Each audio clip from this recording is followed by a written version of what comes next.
to a brand new video. Make sure that this video is subscribed with notifications on. Most of you are not subscribed, so do that. Anyways, let's get on with the video.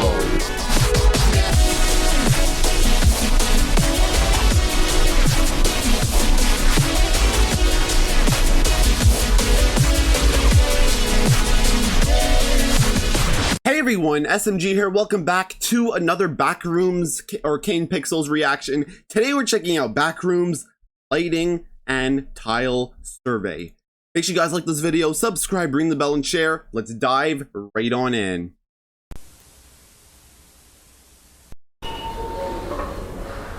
Alright. Today is November 14th. It is a Tuesday.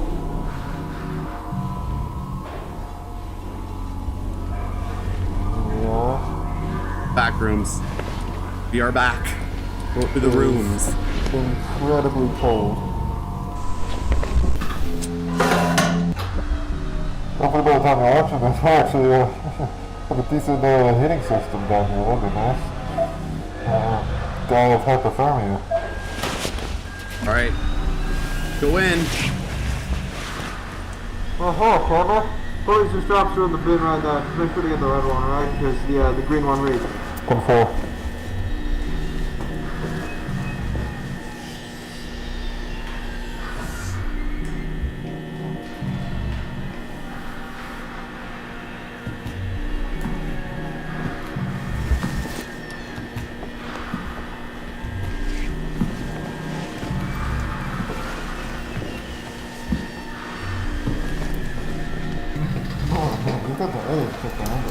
Jeez, man.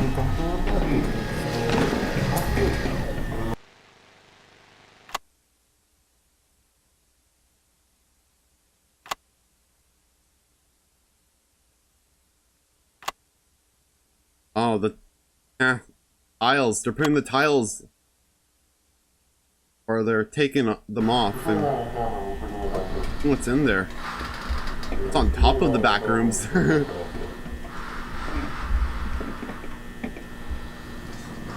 Oh, there's no insulation on top, and I'm seeing a bunch on the floor above.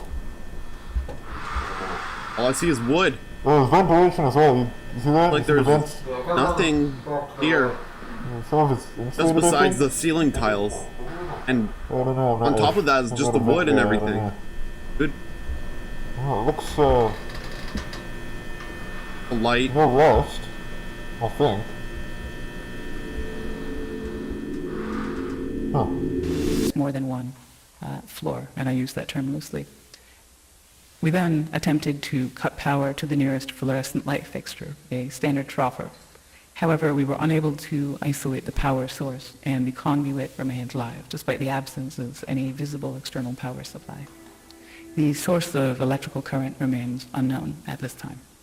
Using an insulated toolkit, we carefully isolated the light fixture from its electrical conduit, extracted the troffer from the ceiling, and transported it back inside, back to standard for analysis. And a 0.5 meter sample of conduit was also taken, with all exposed wiring safely secured afterwards in the ceiling. So the ceiling tile extracted measures 1.27 meters by 1.14 meters, which is certainly not standard, but it's composed primarily of mineral fiber. It seems normal in composition, has a fissured texture with mild tegular edges. So just after initial analysis, the composition of the tile estimated is around 60% mineral wool, which is fibers of amorphous silicate, usually derived from, I think it's basalt or slag. Around 20% expanded perlite, which is primarily of silicon dioxide and aluminium oxide, and the rest is a undefined mixture of silicate material, some starch, latex polymers, and some organic fibers derived from plant materials, recycled cellulose, really.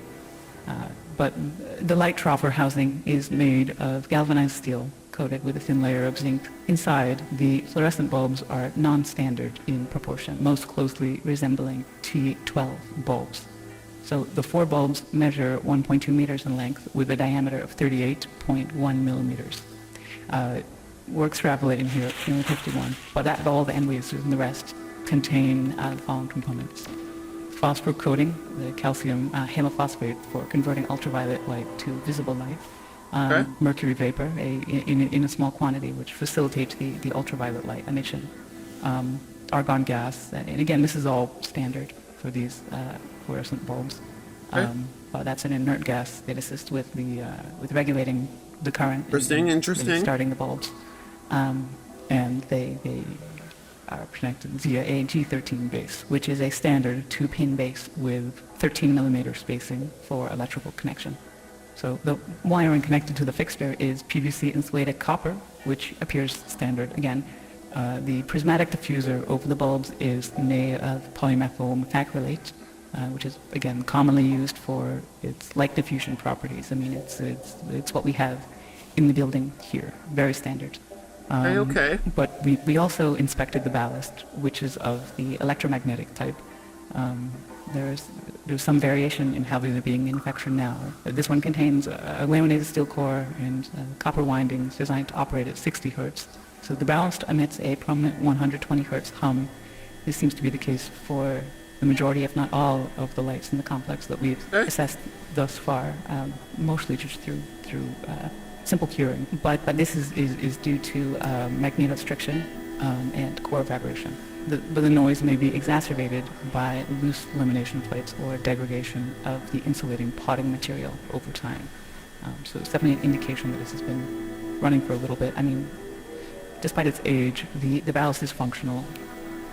Its large proportions suggest it was built for a non-standard space, not something you find in the majority of offices or most commercial spaces, though that's not something I'm too familiar with, truthfully.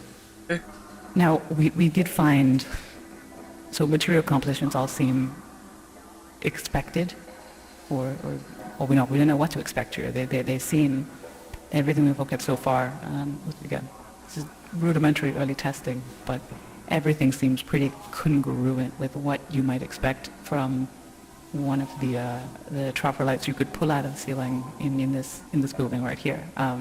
Okay. So nothing too strange, but that maybe makes things even stranger. Because we look at these lights, and let me see. I'm taking it. So several labels were marked on various components of the troffer. So on the ballast, we found markings for mark it as a universal ballast, Type A, manufactured in 1975 with serial number A75234X. The troffer itself is stamped 3X432, and that was manufactured in 1973 in Reading, Pennsylvania, and is UL listed. Now the bulbs were manufactured by Sylvania, and they're marked F40SW, that's soft white, with no visible date information. It's left blank, but it is noted as made in the USA. So, I mean, though outdated in design, the fixture appears fully functional. The stable operation of all light fixtures in the subdivision points to a continuous, potentially autonomous power source, which still remains unidentified. We're doing what we can. The materials used are durable with minimal visible wear, suggesting they were built for long-term, possibly indefinite use. Okay. So this concludes the initial findings. Further investigation is necessary to determine the source. Further investigation, huh? Oh, jeez. Anyways, guys, make sure you guys like this video, subscribe, ring the bell, and share. See you guys next time. Later, guys. Thanks for watching, and deuces.